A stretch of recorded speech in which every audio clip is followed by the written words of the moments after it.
നമ്മളിന്ന് കണ്ണൂരാവുള്ള ഉച്ച സമയം നല്ല വിശപ്പേ. അപ്പോൾ ഇവിടെ കാർത്തിക ഹോട്ടലിലാണ് നമ്മൾ വന്നിട്ടുള്ളത് കേട്ടോ. ആദ്യമായിട്ടാണ് ഇവിടെ വരുന്നത്. ഭയങ്കര തിരക്ക്. ഞാൻ ശ്രുതിയോട് ചോദിച്ചു, ശ്രുതി ഇവിടെ എന്താ ഇത്ര വലിയ തിരക്ക്? ശ്രുതി പറഞ്ഞ് ഇവിടുത്തെ ഭക്ഷണം നല്ല ടേസ്റ്റാണ്. ഓളെ ചങ്ങാഴ്ചമാരപ്പുറം ഇവിടെ വന്നിട്ടൊരിക്കൽ ഭക്ഷണം കഴിച്ചിട്ടുമല്ലേ. അങ്ങനെ നമുക്ക് ഇരിക്കാൻ വേണ്ടി കഷ്ടപ്പെട്ട് ഒരു സീറ്റ് കിട്ടി. അപ്പോൾ ഇതാ സാധാരണ സാധനങ്ങളൊക്കെ വരുന്നുണ്ട് കേട്ടോ. വറവ്, പച്ചടി ഐറ്റംസ് സാധനം വന്ന്. ഇതിനൊന്നും വലിയ പ്രത്യേകത എനിക്ക് തോന്നിയിട്ടില്ല. ചോറ് വന്ന്, പപ്പടം വന്ന്, ഇതിനും വലിയ പ്രത്യേകതയില്ല. പക്ഷേ പൊരിച്ച മീൻ, സാമ്പാർ, മീൻകറി ഇത് വന്നപ്പോൾ സ്റ്റൈലൊന്നും മാറിയട്ടാ. പൊരിച്ച മീൻ വേറെ തന്നെ ടേസ്റ്റാണ്. സാമ്പാർ നല്ല കട്ടിയുള്ള, മീൻകറി നല്ല കട്ടിയുള്ള കറികൾ, നല്ല ടേസ്റ്റുള്ള കറികൾ കേട്ടാ.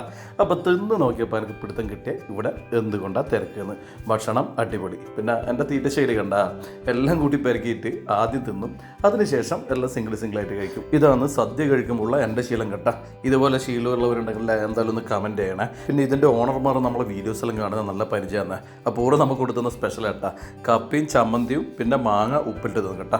അപ്പോൾ അതും കൂടി കഴിച്ചപ്പോൾ നല്ല കണ്ടീഷൻ കേട്ടാ. കുടൽ നിറഞ്ഞ് നടക്കാൻ കഴിയാത്തൊരവസ്ഥയുണ്ട്. കാരണം ഭക്ഷണം നല്ല ടേസ്റ്റാണ്. അതുകൊണ്ട് നല്ലോണം കഴിച്ച് കേട്ടാ. അപ്പോൾ നമ്മൾ ഇറങ്ങുമ്പോൾ നമ്മളെ ഓണറെ ഒന്ന് കണ്ട് ഒന്ന് പരിചയപ്പെട്ട്, കാരണം എനിക്ക് അവരെ പരിചയമില്ല, അവർക്ക് എന്നെ അറിയില്ലേ. അപ്പോൾ ഇറങ്ങുമ്പോൾ അവർ 2 ഐസ്ക്രീമും തന്ന്. പിന്നെ ഇവർ ചെറിയൊരു മോശം കാര്യം ചെയ്തതിന് കേട്ടാ. അത് നമുക്ക് നല്ലൊരു വിഷമം ഉണ്ടായിന്. വേറൊന്നല്ല, നമ്മൾ ഭക്ഷണം കഴിച്ചിട്ട് ഇത്രയും ബില്ലാക്കിയിട്ടുണ്ടല്ലോ, അവർ പൈസ വാങ്ങിയിട്ടില്ല. ഞാൻ ഒരുപാട് നിർബന്ധിച്ച്, പക്ഷെ അവർ പൈസ വാങ്ങിയിട്ടില്ല. എന്തായാലും ഇവിടെ വന്നത് വലിയ അനുഭവമാണ്. പിന്നെ ഇവർ പെരുമാറ്റം വലിയ അനുഭവമാണ്. ഭക്ഷണം നല്ലൊരു അനുഭവമാണ്. അപ്പോൾ ഇനി എന്തായാലും കണ്ണൂർ നമ്മളുണ്ടെങ്കിൽ, സദ്യ കഴിക്കാൻ ഉദ്ദേശിക്കുന്നുണ്ടെങ്കിൽ കാർത്തിക ഹോട്ടലിൽ മാത്രമേ പോകുള്ളൂ എന്നങ്ങ് തീരുമാനിച്ചു കേട്ടാ. ഏതൊരു സ്ഥാപനത്തിൻ്റെ വിജയം ഉണ്ടല്ലോ, അവിടുത്തെ ഓണർമാരുടെ പെരുമാറ്റമാണ്, പിന്നെ അവർ കൊടുക്കുന്ന സാധനത്തിൻ്റെ ക്വാളിറ്റിയാണ്.